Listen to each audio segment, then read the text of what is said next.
Já se encontra aqui em nossos estúdios. Ele vai começar a revelar muitas coisas, entre elas pouca gente está sabendo. Mas ontem nós tivemos mais uma prisão no caso Mercedes. Ontem, no fim da tarde, mais uma prisão. Aconteceu mais uma prisão ontem no fim da tarde. O delegado vai contar mais antes a matéria desse menino que vai muito longe, competentíssimo. Grande Felipe. No pátio da Secretaria de Segurança Pública do Piauí, mais um veículo foi apreendido pelo Núcleo de Inteligência da Polícia Civil do Estado. Este veículo é considerado um dos mais completos em relação à tecnologia e segurança. O carro tem inclusive teto solar. A apreensão foi realizada na última sexta-feira. O veículo custa cerca de R$200 mil e foi vendido por 30 mil. Foi apreendido na cidade de Bacabal, no Maranhão. O veículo foi abandonado pelo proprietário. Os trabalhos foram realizados pela Polícia Civil do Estado do Piauí e do Maranhão. Muita coisa se falou durante todo esse tempo, muitas coisas foram ditas a respeito do caso Mercedes. O inquérito se encerra hoje às 5 horas da tarde. Será concluído e entregue amanhã pela manhã. Delegado, vamos começar pela prisão de ontem. Mais uma prisão ontem. Que prisão foi essa e qual o motivo dessa prisão? E qual é o número de prisões com essa? São 6. Essa foi a sexta pessoa presa, justamente, então. Sexta pessoa presa. Coloca a imagem dele enquanto o delegado fala, por gentileza. Boa tarde, Eldson. O José Roberto foi preso ontem, era uma pessoa que já vinha sendo investigada pela delegacia no caso Mercedes. E nós não divulgamos o nome dele para não atrapalhar as investigações. No entanto, ontem conseguimos cumprir o mandado de prisão contra ele. Ele emprestou por pelo menos 2 vezes seu nome para adquirir Mercedes na concessionária. Adquiriu 2 Mercedes com seu nome. Qual o nome dele, perdão? José Roberto de Oliveira. José Roberto de Oliveira. O Denis é para ter a foto aí, para que a gente possa mostrar para o nosso telespectador. E aí ele emprestou 2 vezes, sabendo de todo o esquema.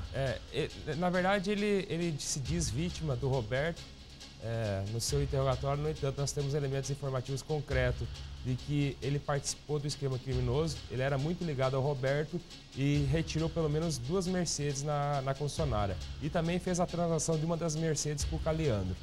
Com o Kaká, no caso, justamente. Né? E ele foi preso aonde ontem? Ele se apresentou na delegacia e nós cumprimos o mandado de prisão. Era o único mandado de prisão que faltava nós cumprirmos. Então ele já tinha um mandado de prisão. Olha, viu, Dente?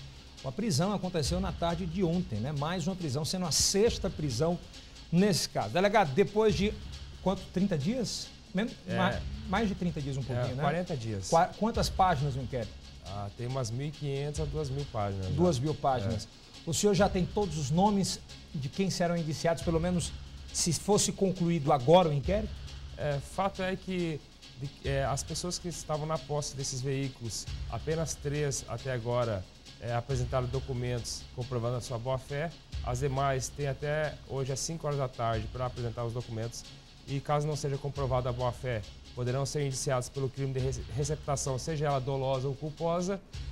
E as pessoas que encabeçaram a fraude e que são ligados ao Roberto, que é o Roberto, o Caleandro, a Janaína, o Marcelo e o José Roberto, são indiciados pelo crime de estelionato, falsidade ideológica e associação criminosa. Quantos carros? 16? Foram 15 carros. 15 carros. Se a gente tirar 3 aí que registraram e conseguiram comprovar até agora boa-fé, sobram 12. Desses 12, um estava com o Roberto. Justamente. O Kaká estava com um também? Já tinha passado? Não, já tinha repassado. Já tinha. 2 veículos. Ele estava com a BMW, Quem comprou, tipo de receptor, né? Quem comprou desses, quantos já tem praticamente, assim, na sua opinião, pelos documentos que tem, quantos, na sua opinião, serão indiciados? Na verdade, retirando esses 3, todos serão indiciados, se não apresentar a documentação. E não tiveram esse tempo todo para apresentar? Pois nós já vinha avisando que estamos esperando a documentação, mas mais uma vez nós informamos que até 5 horas da tarde de hoje nós estamos esperando essa documentação, caso ao contrário, serão indiciados pelo crime. Os 2 casos mais famosos dessa história toda, né? Que tem um cantor que é o Léo Cachorrão e tem o Anilson, que é um empresário que todo mundo conhece. Os dois, ambos, todos conhecem e são inocentes até que se prove o contrário, diga-se de passagem. Justamente. Não é verdade? Aí eu pergunto ao senhor, eles tiveram prazo, foi dado para eles o prazo, eles apresentaram ao senhor a defesa? Até agora o Léo Cachorrão apresentou apenas um extrato bancário de depósito na conta do Roberto. No entanto, ele ficou de apresentar alguns boletos bancários de pagamento e nós estamos esperando esses boletos bancários. Isso foi dado quando o prazo, delegado? Desde que a Mercedes foi apreendida com ele, que faz aproximadamente 2 semanas atrás. E até agora nada? Até agora não foi... No outro caso também, Danilo? Até agora também nada.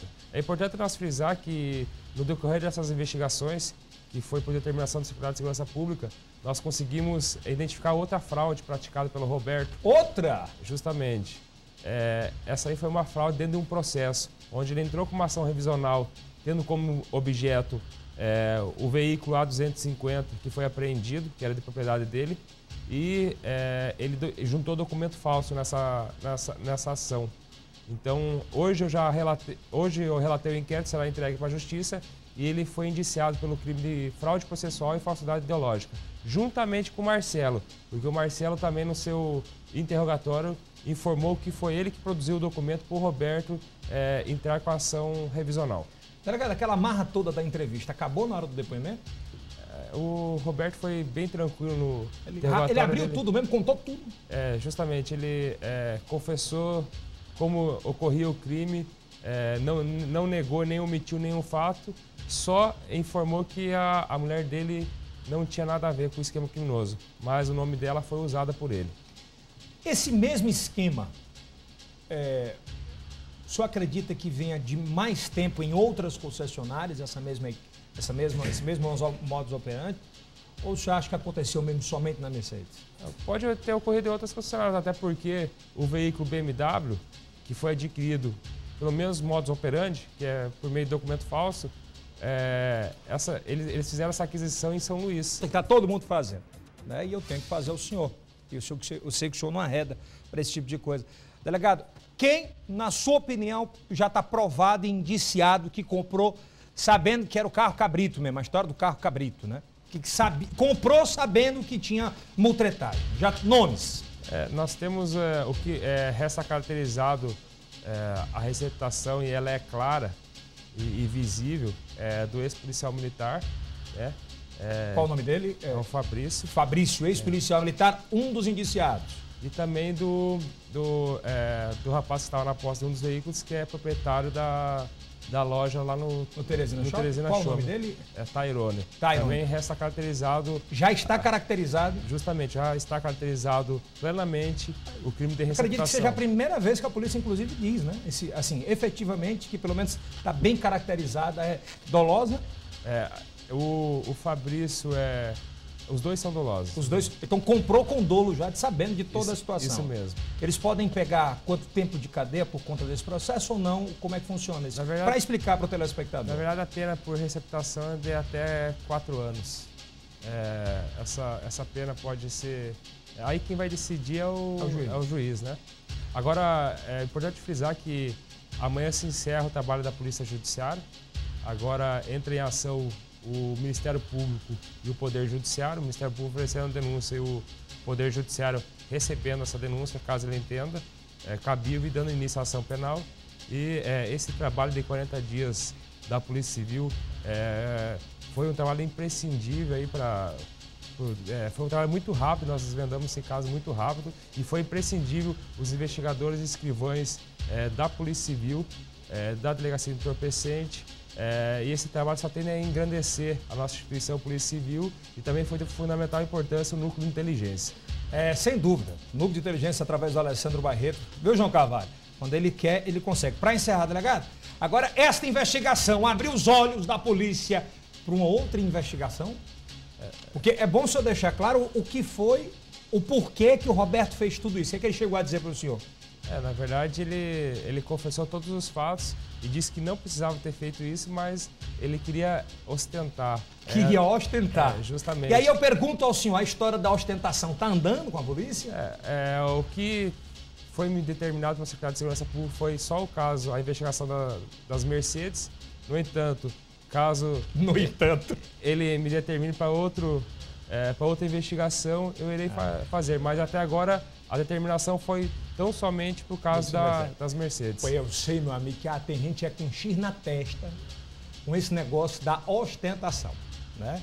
Tem gente que ficou mais recluso agora, ficou mais... Mas tem gente que não para. Aí já sabe como é que vai funcionar, né? E olha que quando a polícia quer, a polícia acha, né, delegado? Acho que foi a primeira vez na história a quantidade de carros importados que foram... Acho que no Nordeste, que nunca tinha visto isso. É porque, na verdade... Era um crime que ninguém vai julgar, na verdade é essa também, né? O que nunca teve tanto carros em séries retirados de forma fraudulenta, carros Mercedes em séries. Eu estava falando até com o advogado da Mercedes, ele me citou que era 1 ou 2 carros no Brasil que ocorria, mais carros em séries não. Mas conseguimos fazer a apreensão de todos esses veículos de forma muito rápida e ágil. É verdade, delegado. Mais uma vez, parabéns, delegado Menando, ao senhor, né, principalmente também ao nosso querido Alessandro Barreto, que é do núcleo ali de inteligência, que consegue ver, ouvir, sonhar com esse povo todo. Não sei como é que ele consegue, mas o certo é que está aí a prova. Agora, cadeia, o Roberto, muita gente me falava ontem, mas ele vai ser solto rápido. O senhor me falava que ele tem vários... Na verdade, foi expedido um mandado de prisão preventiva dessa fraude processual, né, dessa ação revisional. Eu já representei pela prisão preventiva nesse inquérito das Mercedes, né, que deve ser expedido até o final da semana. E já existe um outro inquérito contra o Roberto que está sendo presidido pelo delegado Canabrava, do 12º Distrito Policial. Em leituras que a gente faz aqui, eu vi uma operação, eu vi um golpe semelhante em São Paulo. Mas ele demorou muito tempo para ser descoberto, né? Eu acho que o senhor teve acesso a essa informação. Vocês bateram um recorde aqui na Secretaria de Segurança Pública. Inclusive os bancos em São Paulo não quiseram divulgar para não prejudicar o mercado. Mas aqui aí caiu na boca do povo, meu amigo, aí já era. Delegado, muitíssimo obrigado mais uma vez. A gente tem que parabenizar, foi uma operação jamais vista na história, né? Jamais vista na história, sem dúvida alguma.